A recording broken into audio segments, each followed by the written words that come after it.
আপা আপা আপা খাইছেন আপা, বইছেন আপা, শুইছেন আপা, আপারে আল্লাহ তাআলা ধরছে। সুবহানাল্লাহ।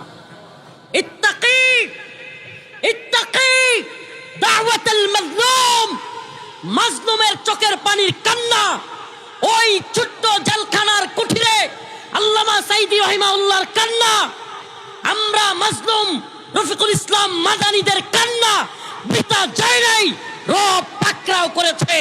রব যাকে পাকড়াও করে পৃথিবীর কোনো ক্ষমতাবান নাই, মোদির বাপের ক্ষমতা নাই তাকে রক্ষা করে।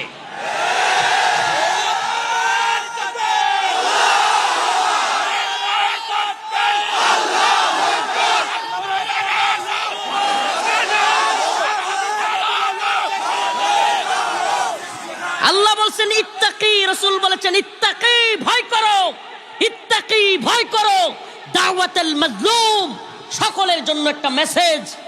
মেসেজ জালেমদের সেই হুৎকার, জালেমদের সেই হুঙ্কার, জালেমদের সেই ঝংকারের ভয় আমরা পাই না। আল্লাহ বলছেন মাজলুমদের চোখের পানি। আল্লাহকে সাক্ষী রেখে বলছি, আমি কোনোদিন কারো ধমক দিলে কিংবা একটু কড়া কথা বললে বা কারো দিকে রাগারাগি করলে দিনটা পার হয় না। আল্লাহ মাফ করুক, আমি গুনাহগার, কিন্তু আলহামদুলিল্লাহ সিফাত আল্লাহ পাক দিয়েছেন। বলতে হয় রাতের বেলায় আমার কষ্ট লাগে, হাইরে এই লোকটারে কি লিগে আমি কড়া কথা বললাম। তাড়াতাড়ি রাত্রেই কিংবা সকালেই গিয়া বলি ভাই মনে কিছু রাখেন না। চেষ্টা করি কেন? কারণ এই হাদিস ইত্তাকি দাওয়াতুল মাজলুম ফাইন্নাহা লাইসা বাইনাহা ওয়া বাইনাল্লাহি হিজাব। মাজলুমের কোন ব্যক্তির সাথে যদি আল্লাহ না করুক কেউ জুলুম করে আর তার চোখের পানিগুলো যদি নির্জনে ছেড়ে দেয়, আমার মায়ের বছরের পর বছর কান্না, শাকা চৌধুরীর পরিবারের বছরের পর বছর কান্না, সাঈদী রাহিমাহুল্লাহর পরিবারের বছরের পর বছর কান্না, শেখুল হাদিস আল্লামা মামুনুল হক দামাত বারকাতুহুমের পরিবারের বছরের পর বছর কান্না, আল্লামা সাঈদী রাহিমাহুল্লাহর পরিবারের অসংখ্য দিনের কান্না।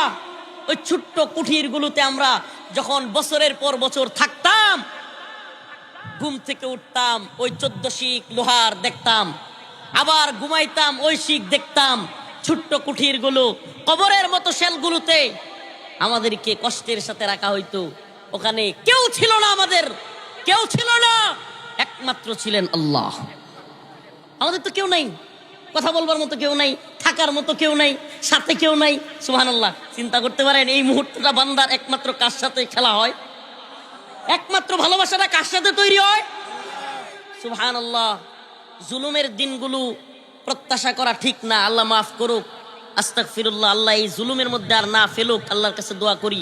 কিন্তু একটা কথা বলতেই হয়, জীবনে সবচাইতে বেশি রবের সাথে কথা বলা হয়েছে, রবের সাথে একান্তে দোয়া করা হয়েছে কারাগারের দিনগুলোতে। এই দোয়া এখন আর করা সম্ভব না, অসম্ভব। এই দোয়া চাইলেও করতে পারবো না।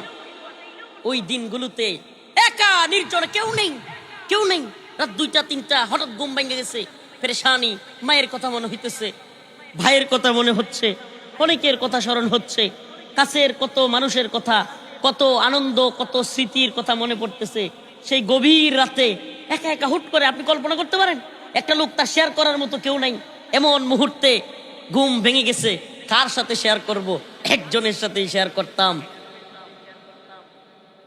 তিনি ছিলেন আল্লাহ।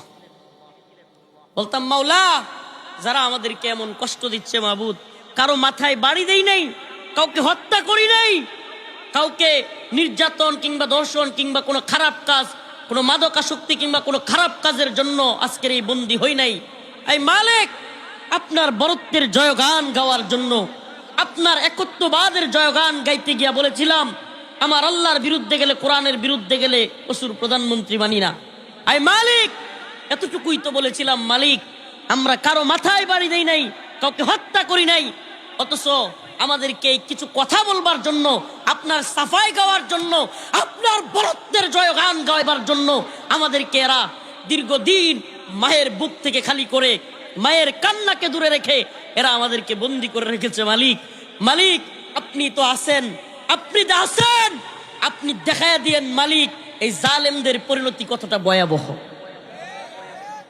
আমাদের সাথে যারা এই জুলুম করেছে, যারা আমাদেরকে এভাবে বন্দি করে রেখেছে, যারা আমাদেরকে কারাগারের নির্জন কুঠুরিতে রেখে আমাদের মা বোন পরিবারের সাথে সাক্ষাৎ করবার সুযোগ দেয় নাই, যারা আমাদের কাপড় চোপড় খুলে উলঙ্গ করবার চেষ্টা করেছে, মালিক এদেরকেও আপনি জাতির সামনে এভাবেই লাঞ্ছিত করিয়েন। এরা তো আমাদেরকে আড়ালে করেছে, আপনি এদেরকে লাঞ্ছিত করিয়েন। সুবহানাল্লাহ, সুবহানাল্লাহ। একজন ছিলেন, কেউ ছিল না, কেউ জানতো না, কারো কাছে বলার সুযোগ ছিল না। একজন ছিলেন যার কাছে আমরা বলেছি।